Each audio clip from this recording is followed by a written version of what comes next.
Hello, my name is John Argyas. I am recording this video on behalf of Arthur Grant Argyas regarding the steam shower that was prescribed by his doctors to treat his migraines from the condition he's dealing with. The issue is the person that was contracted by the state to install the steam shower actually got paid before he even showed up on the job by approximately 2 months. And at this point he's now saying he's completed the job when the steam shower is not installed. The contractor is the one who picked the steam shower and suggested this be the steam shower for the application. The contractor is who placed the bid and said what would need to be done was raising the ceiling and installing the steam shower and additional heating for the steam shower because it's such a deep tub. However, once the contractor got started, he found out he was way over his head. He did not know his product. Art had to ask him several times, how do you access the pumps and stuff for maintenance? The contractor did not know.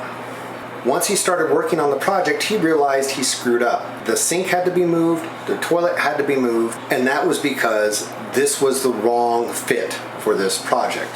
There was already a steam shower in here, but it was all tile set, and that had quit working. Apparently the contractor did not know how to fix that steam shower, so that's why it was opted to install a new steam shower.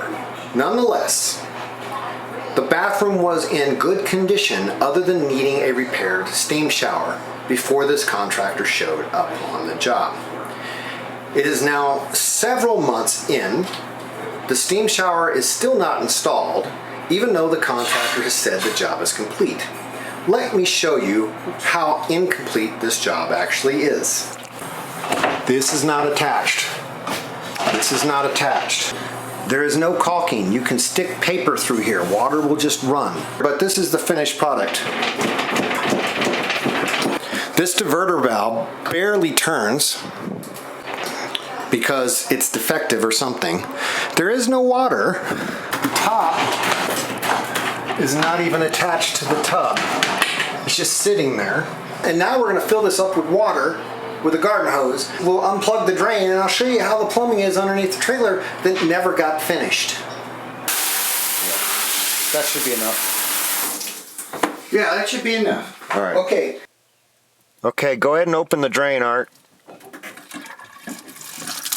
Oh, geez. Right there. So he's got nothing hooked up. No. Brilliant. Wow, he's a real professional. Now let's look at the other issues that was created by this contractor. The ceiling was just to be raised. This was all wallpaper. The floor was tile. Good tile, nothing wrong with it. When he removed the trim, he didn't cut a nice line. He ripped the trim off, which ripped all the wallpaper off. So then he started doing this botch of a texture job to fix it. When he went to replace the light in the ceiling that was also a heater, instead of marking all the wires correctly, he just cut them. And then over here, this switch panel that was in this location was the wiring that ran to that. But because he'd cut the wires, then he said in all his wisdom, oh, these things go nowhere, so they must be wrong. So he then ripped up all this wall to redo this electric.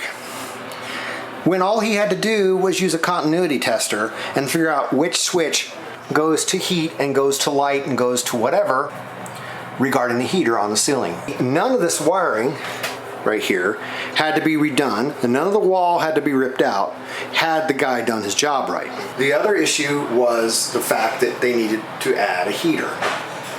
And the heater was going to go in the old furnace closet, which is fine. That still has not been done. There is no additional heater yet installed for this tub, and it's such a deep tub, it's going to need additional hot water heat. Otherwise it won't work.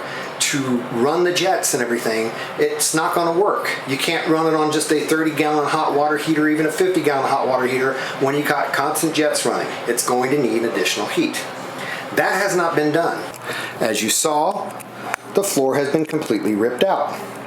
There was no need to rip up this floor and make an access panel. There was already an access panel to the underside of all of this from the front of the home. And as you can see, there's an access panel right here at the front of the house. Let's go ahead and open it up and look inside.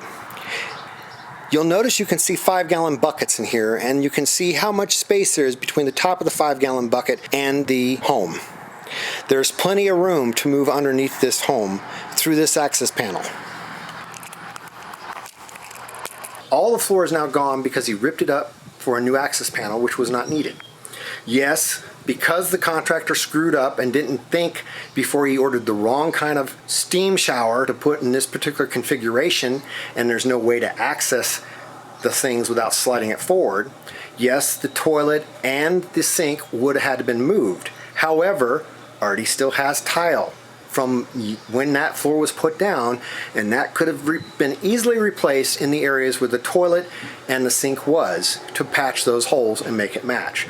There would have never been a need to rip up the entire floor.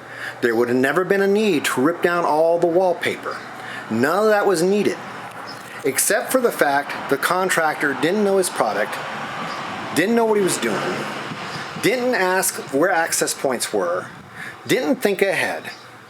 And basically, still, there is no working shower in this home. Yet he's been paid before he even started the job.